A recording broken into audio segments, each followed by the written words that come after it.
എല്ലാവരും എല്ലാവരും പറഞ്ഞ കഴിയുന്ന എല്ലാവരും ഫാമിലിയുടെ ഒപ്പം തന്നെ ട്രിപ്പ് പോകുന്നതിനൊപ്പം തന്നെ ഫ്രണ്ട്സുമായിട്ട് തീർച്ചയായിട്ടും വല്ലപ്പോഴും ഒന്ന് പോകണം. അത് വളരെ വളരെ വ്യത്യസ്തമായ വളരെ സന്തോഷമുള്ള അനുഭവമാണ് പറയാനുള്ളത്. ഈ രണ്ടാളും പറഞ്ഞ പോലെ തന്നെ വളരെ മനോഹരവുമായതും വളരെ സന്തോഷവും നിറഞ്ഞ ട്രിപ്പായിരുന്നു. ഞാൻ ഈ ട്രിപ്പിലേക്ക് വളരെ യാദൃശികമായിട്ട് ജോയിൻ ചെയ്ത ആളാണ്. ഞാൻ ഒരു ലേഡീസ് ട്രിപ്പ് ഫാമിലിയുടെ കൂടെ പോയിട്ടുണ്ടെങ്കിലും ഒരു ലേഡീസ് ട്രിപ്പ് ആദ്യമായിട്ടാണ് പോകുന്നത്. അതിന്റെ എക്സൈറ്റ്മെന്റ് എനിക്ക് നന്നായിട്ടുണ്ടായിരുന്നു. പിന്നെ എനിക്ക് ഒരു ഞങ്ങൾ മൂന്നാൾക്കും പ്രത്യേകിച്ച് ടെൻഷനൊന്നും ഉണ്ടായിരുന്നില്ല. അഞ്ചു എല്ലാം വെൽ ഓർഗനൈസ്ഡ് ആയിരുന്നു, വെൽ പ്ലാൻഡ് ആയിരുന്നു. അഞ്ചു എന്താ പറഞ്ഞത് അത് കേക്ക് മാത്രമേ ഞങ്ങൾക്ക് വേണ്ടിയിരുന്നുള്ളൂ. ഒരു റെസ്പോൺസിബിലിറ്റി ഞങ്ങൾക്ക് ഉണ്ടായിരുന്നില്ല. അത്രയും ബ്യൂട്ടിഫുൾ ആയിട്ടായിരുന്നു അഞ്ചു ചെയ്തത്. അഞ്ചുനോട് ഒരുപാട് താങ്ക്സ് ഉണ്ട് അതിനകത്ത്.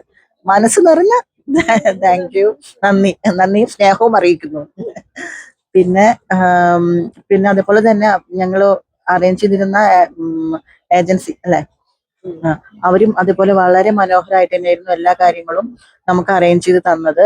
ഒരു ഒരു ടൈം പോലും ലാഗ് അവരുടെ ഭാഗത്തു നിന്ന് ഉണ്ടായിട്ടില്ല. വളരെ 8 മണി എന്ന് പറഞ്ഞാൽ അവരെന്തായാലും ഒരു 7:30 അവരവിടെ എത്തിയിട്ടുണ്ട്. നമ്മളും അതുപോലെ തന്നെ ടൈമിൽ തന്നെയായിരുന്നു എല്ലാം ചെയ്തത്. അതുകൊണ്ട് ടൈമിംഗ് എല്ലാം വളരെ കറക്റ്റ് ആയിരുന്നു എല്ലാത്തിനെയും.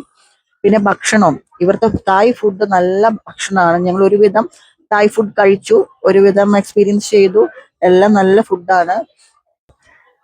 എല്ലാവരും എല്ലാവരും എന്ന് പറഞ്ഞ കഴിയുന്ന എല്ലാവരും ഫാമിലിയുടെ ഒപ്പം തന്നെ ട്രിപ്പ് പോകുന്നതിനൊപ്പം തന്നെ ഫ്രണ്ട്സുമായിട്ട് തീർച്ചയായിട്ടും വല്ലപ്പോഴെങ്കിലും ഒന്ന് പോകണം. അത് വളരെ വളരെ വ്യത്യസ്തമായ ഒരു അനുഭവമായിരിക്കും.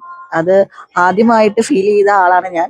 അതുകൊണ്ട് എനിക്ക് നന്നായി പറയാൻ പറ്റും. തീർച്ചയായിട്ടും എല്ലാവരും മാക്സിമം ട്രൈ ചെയ്യണം, പോകാൻ പറ്റുന്നവരെല്ലാവരും. Thank you Anju. Thank U.